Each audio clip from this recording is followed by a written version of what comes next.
tornado warning remains in effect until 7:45 p.m. for southeastern McLean County.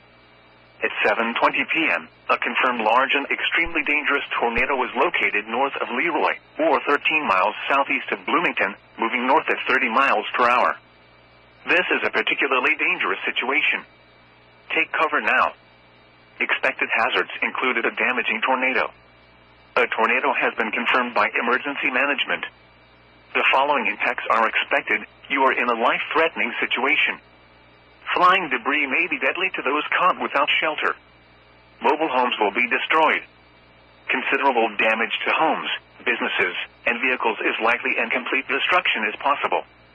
The tornado will be near Ellsworth around 7:28 p.m. Cooksville around 7:40 p.m.